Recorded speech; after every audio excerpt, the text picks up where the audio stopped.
to the republic for which it stands, one nation, under God, indivisible, with liberty and justice for all. Guns, self-defense, concealed carry. This is the Patriot Defense Podcast. From the war room in Idaho's high desert, here's your host, Todd Echols.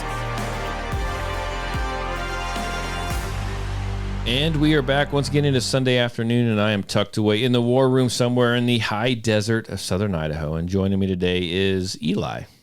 Howdy ho. You're becoming quite the regular over here, and it's because we enjoy you, Eli, but you've been here, you're like 5 minutes away. Yeah. It's really nice, and you told me, your wife, your daughter, they go down for their Sunday afternoon naps, and you just sneak on over here. Are they really napping, or are you like giving them like Benadryl so you can sneak out the front door for the podcast? No, it would be something like lavender or something. We don't use that. The pharmaceuticals. I was making sure. Well, I'm kidding. A little lavender and some chamomile. There you go. Here, honey. I made you this nice tea. Well, it's good to have you. As always. You getting tired of doing this yet, or no? Not yet. Yeah. Not yet. Did you? He didn't say no, not at all. I enjoy it. He said not yet. Take it week by week. So we're coming to the point where you're about ready to tap out. That's what you're telling me. No, I'm gonna have to find somebody else. No, I was in law enforcement for 7 years, so I got at least 7 years worth of talking to do. Oh, I like it because I've started with I had a whole bunch of people like on the podcast that like don't come on anymore and haven't for a few years, but I need to sit down and really count up the episodes. I've been doing this. So I started it when I moved here, and I've been in this house 6 or 7 years. So I've probably been doing this 5 or 6 years. So I've been doing it for quite a while. Yeah. So you think I'd have a bigger I'd have a bigger following? But for the ones that do subscribe and our listeners, right? I appreciate you. You don't even realize how much I appreciate you.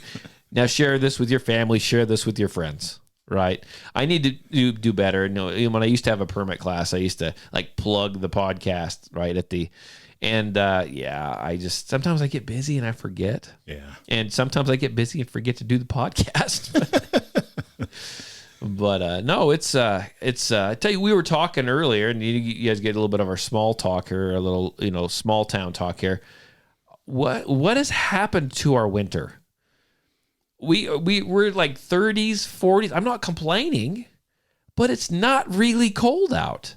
And I'm afraid it's going to turn around and hit us when we least expect it. Yeah. But at this point, Christmas has come and gone.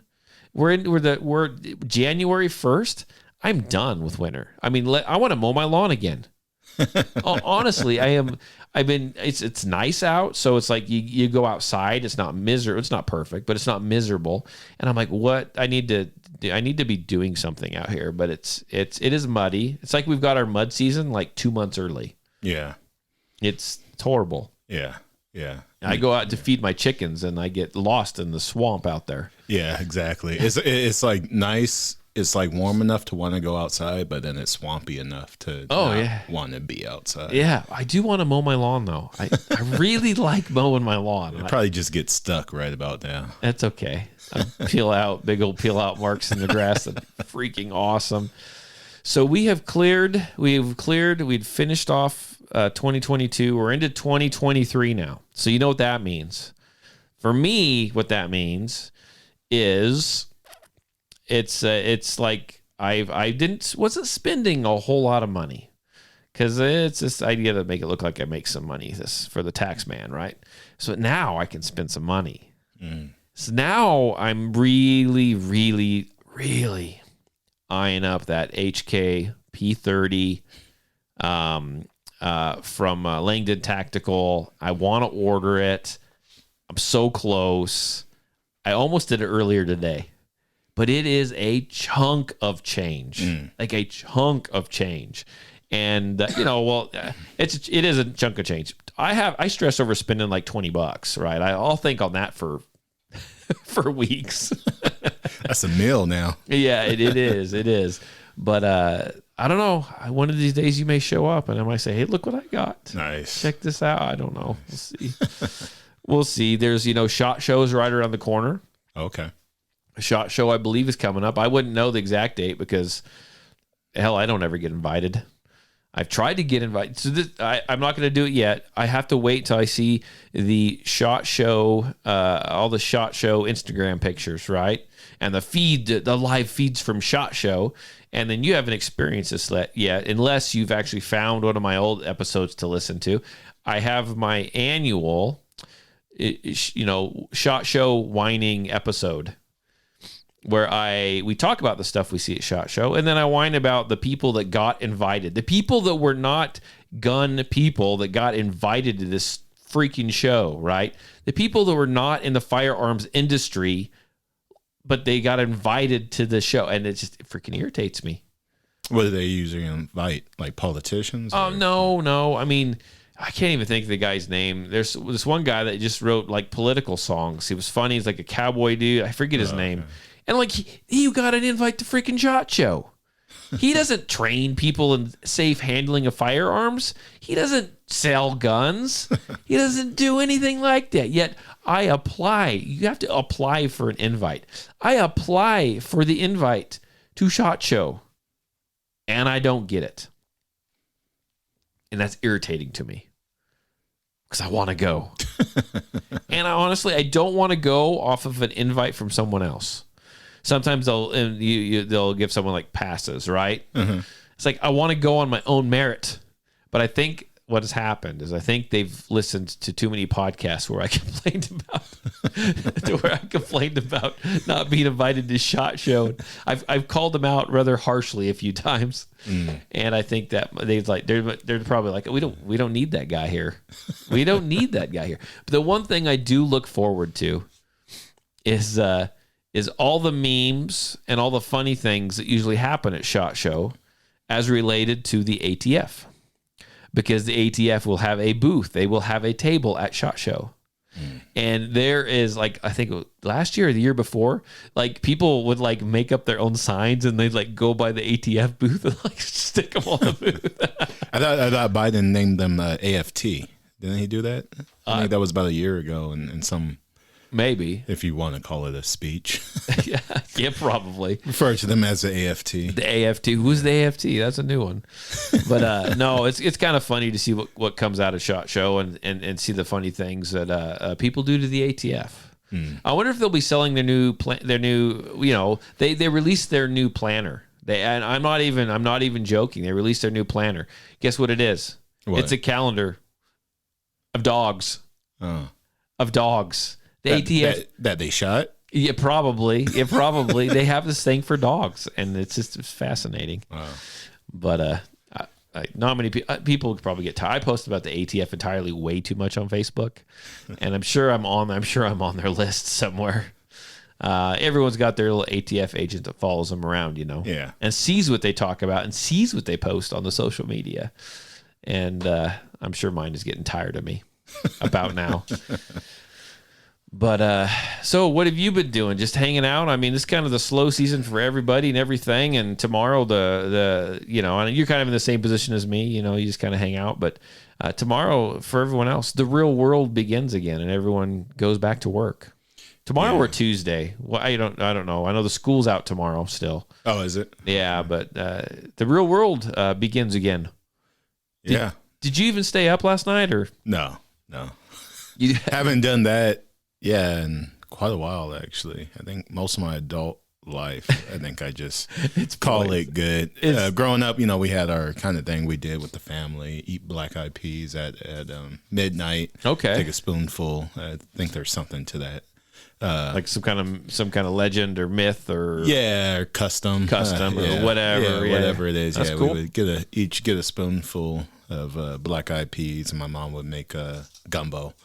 Gumbo sounds good. Yeah, that was real good. She'd have told your mom when she visited to hang out, and I would have come over. Yeah, she could have made us gumbo. Yeah, but once I went away, whether it was for school, Air Force, whatever.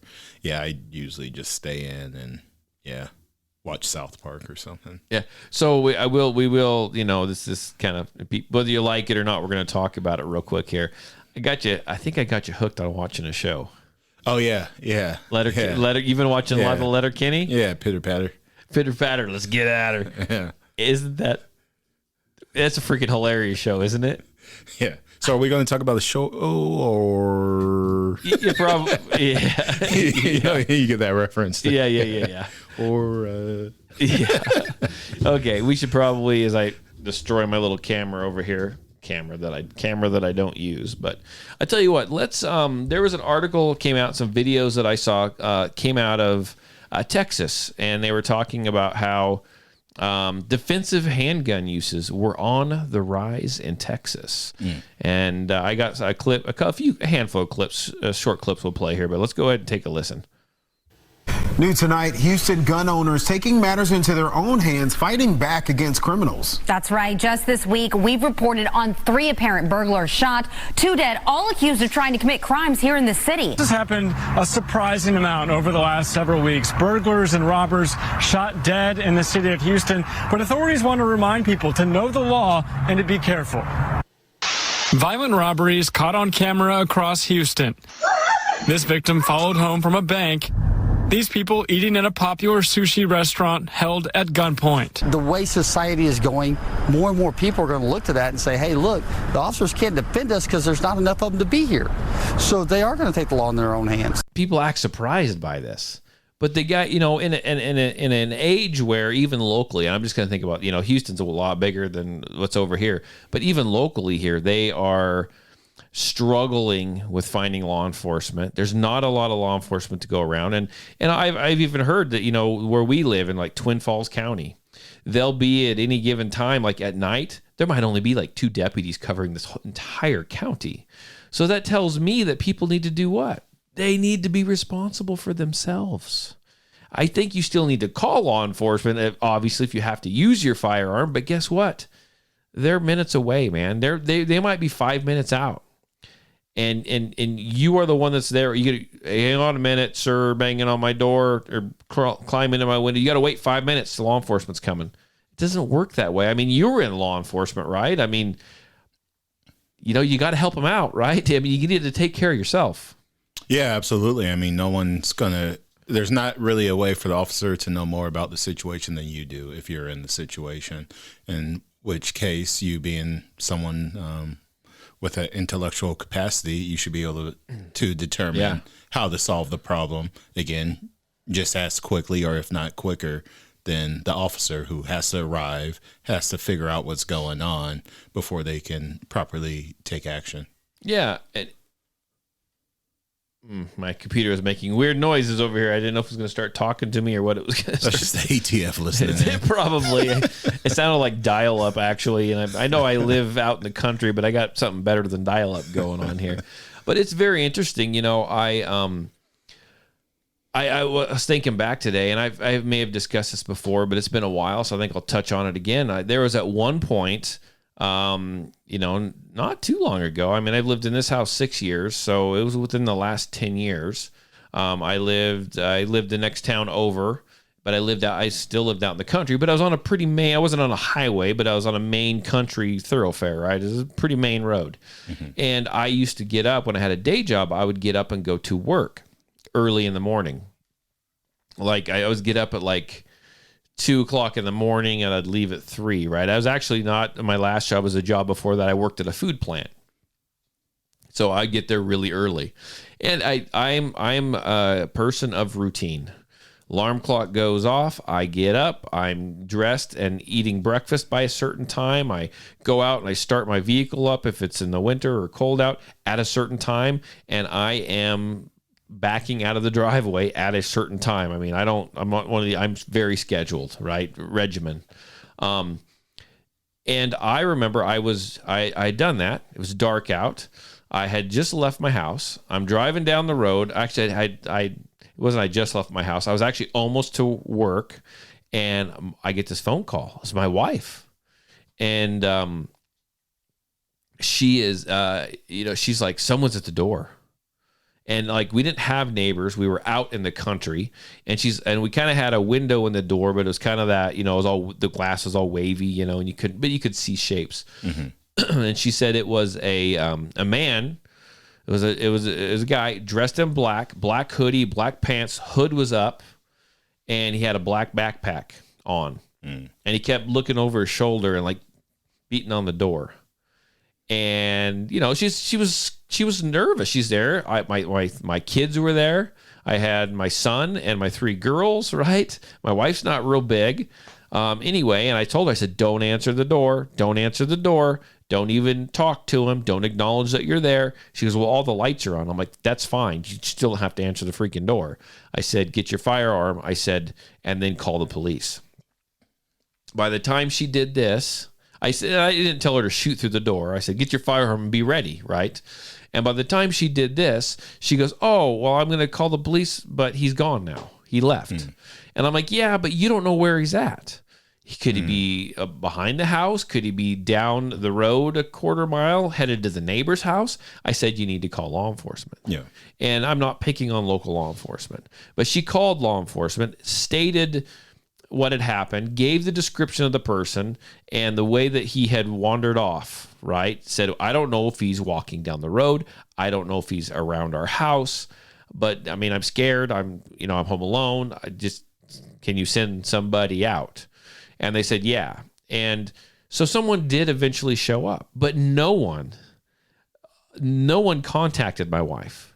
No one knocked on her door. Law enforcement didn't knock on her door. Dispatch didn't call her back. Law enforcement didn't call her back. At one point, she heard some voices, and we had rock all the way around our house, like big river rock flower beds. And she heard someone walking through the gravel all the way around the house, but she wasn't going to go look out the window. And she heard that, but she never saw a car. She never got a phone call. So to this day, I don't know if the sheriff's department ever even freaking showed up. So what I am saying is, and like I said, I'm not picking on anyone, but it's you could call them and they may not show up. And if you choose that route first, you might be waiting a long time, and a lot can happen in a minute. Yeah. A lot can happen in 15 minutes. I'm waiting to get a phone call back from them still, right? So be prepared. You might have to be prepared to be able to defend yourself if you have to, right? Because like I said, they might be 6, 7 in this Twin Falls County. They might be 10 minutes away. Yeah. When seconds count. Yeah. So. Yeah, I would say definitely in situations like that, if you can somehow get a description, whether it's going to another room, looking out a different window or something, to not give them information on your whereabouts within the house. Get a description of them as best you can. And then also look to see if there is any vehicles, look for any other suspects that might be involved. And then also, I think in that case too, it's important, especially in more rural areas, or really anywhere, neighbors. Hopefully you have neighbors who, or even if it's not the person right next to you, someone within the area that can be closer within 10 minutes, who at least, because in that situation, it's all about eyes, right? You need more eyes on the situation to kind of figure out what you're dealing with. And in a lot of cases, with like home burglaries, breaking and entering, they're kind of more cowardly typically. That's not to say they can't be more brazen, but in that case, even if you call a neighbor to come to my driveway and just park and see if you see anything, turn your lights on, that might be enough to scare whoever it is away as well. I was just, part of me was like, I was there and I'm so regimented about my time that it makes me wonder if they were just down the road, or maybe sitting in the bushes. Like maybe they knew if they were up to no good. I just don't know. I would imagine they would be that early in the morning. That's weird, but maybe they knew what time I left. And that's something. And they waited. Maybe they were watching me when I was like, leaving, or when I was warming my vehicle up. That's weird. Yeah, and it is. That's something people don't think about too much, is how obvious our patterns of behaviors can be. Yeah. And I remember that in basic training, they for the Air Force, they had told us that change up your pattern every once in a while. If it's don't take the same route to work every day. Every once in a while, just change it up, because there is, even if it's somebody not like actually trying to watch you, it's interesting how much, if you're just someone who hangs around, or if it's a teenager in the house, somewhere by you, how easy it is to pick up on, like, oh, every time I go outside at this time, the car is gone, so you could pick up pretty easily. I think they're gone from 9 to 5. Right. So even if they weren't necessarily out to watch you and plan it, it's kind of easy to kind of pick up and say that kid, somebody in the house over who just happens to be into drugs or something is like, oh, wait, I know what time they go to work. I know what time their car is gone. Yeah. Hey, you know what? I think I can just go in there and maybe take a couple things. Yeah, every day this guy leaves and he stops at the corner store for his cup of coffee every day before he goes to work. And I've seen that, they could think, well, I see this. He's here getting his coffee. He's going to work. Yeah. So maybe maybe you leave and you don't stop by that store that day. Maybe you take your coffee that day. That way they go, well, he left, but he didn't stop by the store to get his coffee. So maybe he's not going to work today. Yeah. And maybe he'll be back in 5 minutes or 20 minutes. We don't know. I might not have this big 8-hour span of time to break into the house. And so that's actually really good advice. Change up your routine. And I am absolutely horrible at that because I have a routine for sure, and it freaks me out to break it. Yeah. Yeah. Even things like locking your door or whatever.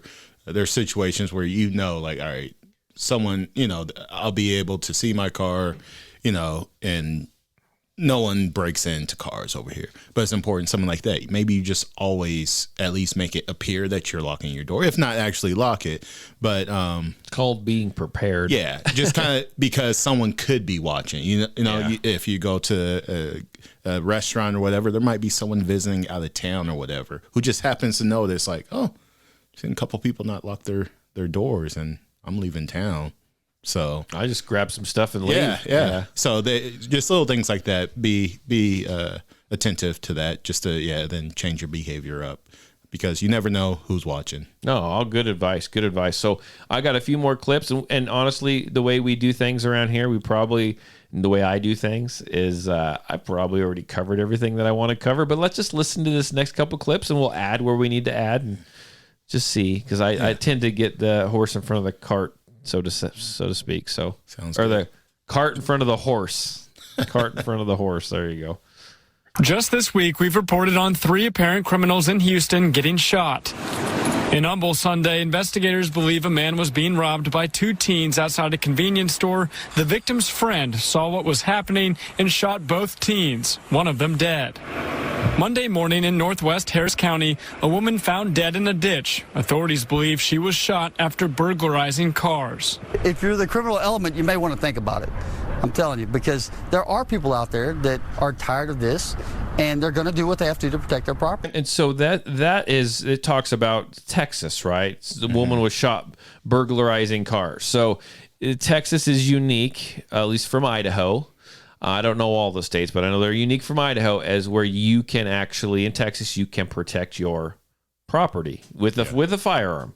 Like if you see someone breaking into your car, you can, I guess, take a shot at them, right? In Idaho, you have to maybe be in your car while they're trying to break in, or you can go outside, confront them, and if they turn around and give you the finger and go back to breaking into your car, you can't do anything about it. You got to call law enforcement. Now, if they turn, or if you say, hey, stop, don't do that, and they turn around and come at you, then you can defend yourself. So I just want people to understand that, especially my Idaho listeners, right? Or anyone else. These are audio clips. This is news stories out of Texas. Don't think you can defend your property where you live. Check the rules, check the regulations, and see what you can and can't do. I know in my classes, I tell everyone that as much as people have all these dogs that they just love so much, in Idaho, dogs are considered property. And if someone were to hurt your dog, you can't shoot them. Mm. You can't protect your property. That's the way it goes. So, and that a lot of people are just like, what? I want to defend Fluffy, Yeah. They're my fur baby. I think that's what they say. They're my fur. I don't understand the fur baby thing, but they're my fur babies. Well, you can't kill someone because they were stealing your dog or because they were mean to your dog. You can't do that in Idaho. Yeah. So people need to understand that. But it sounds like people down in the Houston area are getting a little fed up. Yeah, and that's kind of a long history with that one, relatively long. So when I was training for football, and a couple of my partners that I was training with were NFL pro players. One of them played for the Houston Texans, and he said he was given a firearm, not necessarily directly from the team, but the team was aware, basically, because in Houston, I want to say yearly they're definitely in the top 3, if not number 1 in carjackings. So it's kind of a known thing. And so Houston has that history of, like, say, car jackings in which they knew, like, give the players their firearms because it's pretty given. So like you're saying, understand where you're at. Yeah. Like if you're in Idaho, might be different crimes and stuff that occur. Yeah, know the that you rules, should know the laws. Be aware of. Yeah, in Houston, when you know someone's approaching your car, it's pretty clear based off of the amount of carjackings that exists there that you lock and load. know the laws, even the unconstitutional ones. Yeah, know them and yeah, again, know your situations. Yeah, right. You know. Obviously, be aware. First things, you're in traffic and stuff. Be aware of your surroundings and be aware. In that situation, carjackings occur. Don't be oblivious. But yeah, at the same time, know that I'm in Houston. A lot of carjackings occur. Have your gun ready. Be prepared. And it's all about situational awareness, right? Be aware of your surroundings, right? And do this for me. When you drive, most new cars do this. Like if you drive old pieces of crap like me, they don't. But if you're going to even if you're driving around, lock your doors. Yeah. Lock your doors. The guy that runs up to you and wants to pull, to open your door and to pull you out of the vehicle and steal your car, can't do that if your freaking doors are locked. Yeah. Yeah. It's pretty simple in my mind. And then again, you're sitting in I say this all the time. You're sitting anywhere in anywhere from a 3,000 to 6,000 pound weapon, depending on what you drive. Yeah. Don't get out. Don't get out of that vehicle. Guess what? Give it some skinny pedal. Yeah. Yeah. I mean, honestly. And don't have your music blasting, ear pods. And tell that to my son. Yeah. Be aware of your surroundings at all times, really. No matter where you're at. Okay, one more audio clip from this story here. I would caution people to be careful when using deadly force. Charles Adams, a Fox contributor, former police officer, and judge. A gun is not a magic wand. If you're going to carry a gun, don't have the mistaken belief that merely brandishing a gun solves all the problems. This shootout last week in a southwest Houston neighborhood. A 30-year-old man killed confronting someone trying to steal his girlfriend's car. But we tell people, use caution, call us, let us deal with these guys. Gun owners trying to fire back when face-to-face with criminals. If you're going to carry a gun, you need to train, and use it as a tool, but only when you absolutely have to. I mean, I agree 100% with what he said. And I tell everyone this, just because you have a firearm, this is not some magic talisman that's going to make all the bad people go away. And you don't want to pack it around and carry it around and then just flash it or wave it angrily, because, I mean, that's brandishing, and honestly, that's illegal. If you are serious about, if you get a firearm and you're serious about having it, maybe you just want to take it out to the range and shoot it and enjoy it, and that's cool. I mean, there's different levels. You still get some training for that, but there's different levels, right? But if you're going to carry one for sure on your person to protect yourself, right? Because there is evil out there.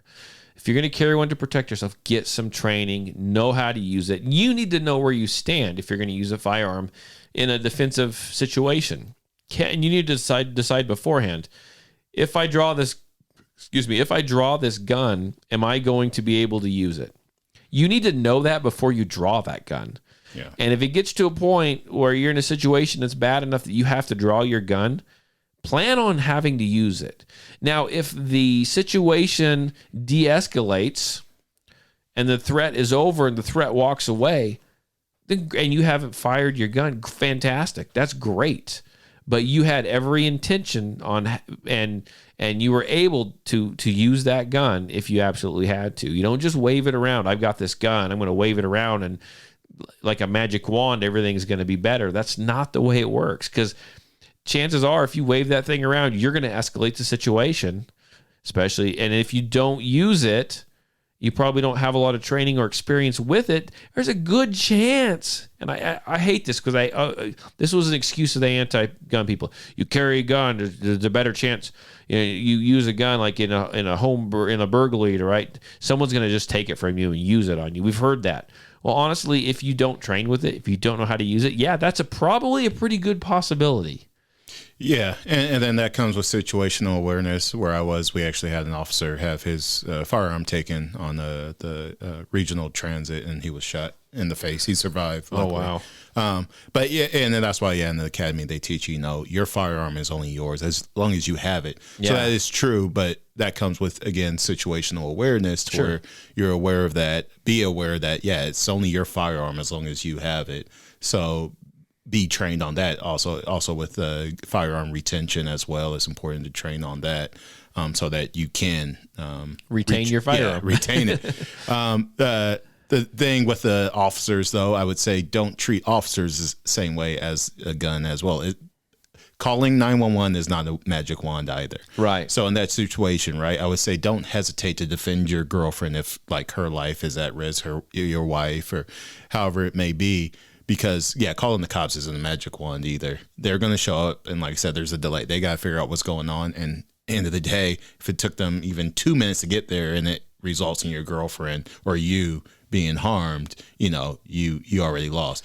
So calling law enforcement, in most cases, more so legal protection for yourself, but be aware of your situation, be trained on your firearm, and understand when you would use it, why you would use it, how you would use it. Yes, that's as important as knowing how to use your gun and using it proficiently, is knowing the ramifications of when you use it and when you can and when you can't. That's so important.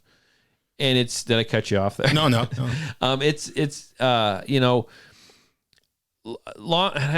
don't want to paint law enforcement in this bad picture, because there are some really good guys out there trying to do some good things. But in all honesty, when you call law enforcement, what's their job? Their job's to show up, and their job is to do the paperwork, and their job is to, hopefully not this, but clean up the mess and put you in a body bag if that's what has happened. But that's what law enforcement is there for. And honestly, that's what they get there in time for, because these stuff happens quick. Yeah. It happens quick. I once asked a family member, she's not a member of my wife's family, older lady, hates firearms, hates them, thinks that they just jump off the table and kill people on their own, right? Yeah. Absolutely hates them. And I've told this story before, but it's just, it boggles my mind. But I asked her, I said, well, you're never been married. You're pretty old, right? Never been married.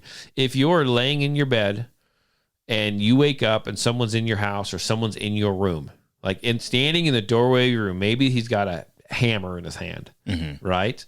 And they're intent on doing you harm. And you're laying there, and on your left, you have a phone that you can dial 911 with, right? And on your right, you have a gun.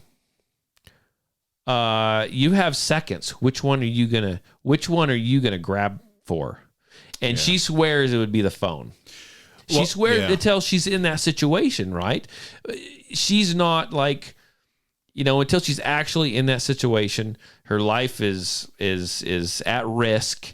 But she says she's going to grab the phone. And I guess if that's what you want to do, I guess that is fine. But there are people out there that would rather outsource their violence and take care of it themselves. And they say they're really anti-firearms. And what I did, I also looked at her and said, so you're going to call the police first? And she goes, yeah. I said, you hate firearms. She goes, yeah, that's why I didn't grab that firearm that was by on the table to the right of me. But I said, you're going to call people with firearms. Yeah. And also, just like you spoke to the amount of officers out there, right? just realize also when you do that and you treat officers like a magic wand, 911 like a magic wand, you're competing, right? So I could tell you an example. We got a 911 call. I forgot what we call it, but basically it was urgent, right? It was like, this goes to the top of the list. Code red. Yeah, we're going. Yeah, code 3.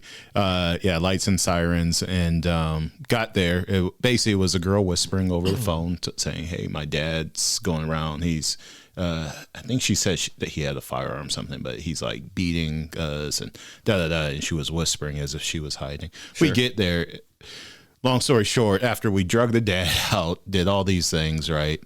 Treated it as a situation in which the 911 call came in as. Turns out she was mad because they took away her cell phone, which her auntie had got for her because she was on there bullying other girls, all this. Anyways, though, we went off of the call, right? The information you had. Yeah. So keep in mind, we're going code 3 to that. And like I said, if you're using 911 as that magic wand, right? Say you actually have an emergency at that same time, right? And you do only have two officers in your area. Who's to say there's not someone else making the call for something that they think is an emergency that is an emergency? Do you really want to depend on those officers not having any of those other calls to get to you in time to solve your problem? I would say you should probably train up yourself to defend yourself rather than dependent on that. And it goes kind of in another way. My previous employer as well. There was a machete incident. Family called. The man in the house was brandishing a machete in a threatening fashion.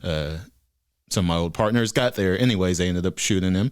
And now that family's suing. Right. For wrongful death, even though they called for the help. Exactly. So same thing. It was, oh no, I thought you guys were a magic wand. You guys show up and make machetes disappear. That's not how it goes. You calling 911 with a guy outside your door with a machete or a firearm. We're gonna probably shoot him. You calling 911 isn't going to make the machete disappear. And you go, oh, well, I'm good. The machete's gone, and he's in handcuffs, and Matlock's going to solve the rest. No, it doesn't work out that way. You call 911, okay, that's step 1. Yeah. Now what? He still has a machete. He still has a gun. He still has bad intent. Now what? You wait for 10 minutes and hope everything goes great. Cops show up, and again, you arrive as an officer. You arrive, a little bit of information. You can maybe look up information on the house, a couple of things, what's gone on at that house before. But let's just say nothing has happened. All you got is the address and whatever information you got from the call. It doesn't solve anything. You get there and still have to figure out what you're doing. You're at a disadvantage still. So if you're trusting that calling 911 is going to save your life, then you're using 911 in the wrong fashion. Well, and there's a whole portion of society that's the way they want to do this, right? That's honestly, that's the way I think over time, that's the way the government wants it. That's the way we're trained, right? We need the government to keep us safe. We need the government to take care of us. And the government's going to set up these certain agencies to do so. And I think that's the way they treat law enforcement. They don't want us, not law enforcement necessarily, but the higher ups don't want us to have guns. No, right? They don't want us to have guns at all. They want us to call someone with guns. They want us, they want us to call for and ask for help because we can't take care of ourselves. And I think, the last episode we talked about how people will respond without questioning to those who they deem are in authority. Well, I think we're also trained to do what? To call people who we have been trained to believe are the authority. Yeah. It's just a crazy, messed up cycle. Yeah, and it was one of the areas I liked to patrol when I was in law enforcement, where I was. The beach. Oh. There was this rural community. We called it the Delta. But yeah, that's where you would get calls, and the Farmer Joe, whoever, would say, hey, someone was out, doing something in my driveway or trying to break in, whatever. I have one at gunpoint. And our response, we'll be there in 45, because it was, it was rural. It was out there. Yeah. And it was like, so much respect for those people who lived out there, who knew how to handle business versus, like I gave the example last podcast where it's like, my daughter's on meth, come take her out my house. Yeah. Vast difference in basically, I would say, intellect, skill, and just overall just I guess responsible living is that you got people who can, okay, I got one at gunpoint. You're 45 minutes away. I'm aware of that. I live out here, hey, no problem with that. I know I'm not quick to get to. I took care of business versus I can't stop my daughter from doing drugs. Can you come into my house and drag her out? Can you parent for me? Yeah. So vast difference. Well, I think we got to a point too where it just, not this year, but last year and the year before, we had this huge amount of first time gun ownership, right? Lots of women, lots of everyone buying firearms. And there were people that were buying firearms that were in these neighborhoods where they were either in the riots or close to the riots, to where law enforcement wasn't allowed to go in, or they were calling for defund the police. And these people at a certain extent, they had voted for that without knowing that that's what they voted for. Then they realized, hey, I have to protect my family. I mean, and I know there was tons of videos and articles I saw, single moms going, whoa, I live in the middle of this. No one's coming. Like, there is these violent mobs out here destroying my neighborhood. I am scared. Guess what? Where I thought I could call someone to help me, I can't. And a reality set in. Yeah. And they had to go get a firearm, and they had to learn how to use it. In fact, there was a woman, I don't know if she is on The View, or I think she was part of The View for a while. I can't remember who she was, but there was actually a clip going on where she expressed horrified all the other people on The View, the host of The View. And she said, I lived in this neighborhood. I had to get a firearm. I go once a week and shoot this thing. I know how to use it now. I've taken the safety training. I've taken the time to get proficient with it and know how to use it, and I know how to defend myself. And the rest of the hosts were they were just struck dumb. They're like, what? Yeah. You have this firearm? She's like, until you live it. She goes, I used to be like that. I used to think like you until I'm in it. And no one would respond. Yeah. And I mean, not to speak real ill of law enforcement too, but just think about it. If everyone were to just have their own firearm, know how to basically defend themselves, right? Yeah. You're getting into cutting into budgets and stuff like where we're at, right? More rural and whatnot. Yeah, I'm sure there's things that I don't see, that perhaps there's some stuff going on, but for the most part, right? A lot of people here who defend themselves are able to have firearms and whatnot. Do we really notice that there's only 2 cops at night? Yeah. And so I would say the answer for me, thinking about taxes and whatnot, right? Do we need to pay more to make sure the officers are filled, or do we all need to just learn how to defend ourselves, basically, and to know the proper time to maybe call law enforcement? But ultimately, the more we're able to defend ourselves, hopefully that leads to we need to pay less taxes to pump up our police forces and our sheriff's department, because we do feel safe and we know how to maintain our own safety, to where they're more of a supplement rather than the go-to when it comes to saving our lives and our loved ones. And so you look at it and it's, being free, living in a free country, living in a free society, guess what? It comes with a little bit of responsibility. Absolutely. And you're going to have to, and a little bit of maybe not even security, right? There's going to be a little risk involved there. Unless you, and there's people out there that want this, unless you want to live in a society where you're told exactly what to do at all times, and which I don't want, right? You lose all kinds of liberty that way, all kinds of freedoms out the window. You're going to have to learn how to take care of yourself and fend for yourself. Still call law enforcement, but know that, you know what, this bothered me for a long time, and it still does. And it's just kind of cliche, and a lot of people say this now, but it's bothered me forever. Whenever I hear it, it still rubs me the wrong way. It's this whole first responder thing. Okay. Because what is it? When you think of first responder, what do you think of? You think of law enforcement, you think of firemen, You think of the medics, right? The ambulance, the EMTs, whatever. That's what you think of. And first responders would imply that what?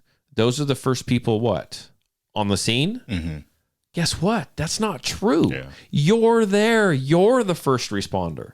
They come in and they can help and they'll do their thing, but you are the actual first responder.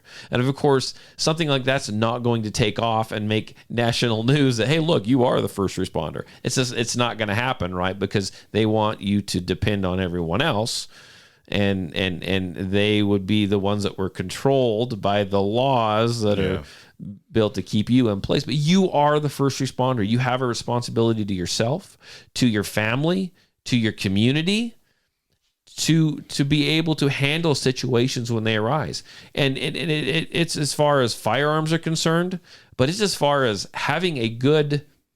being prepared, having a good medical kit, maybe carrying a little medical kit in your car that has a tourniquet in there.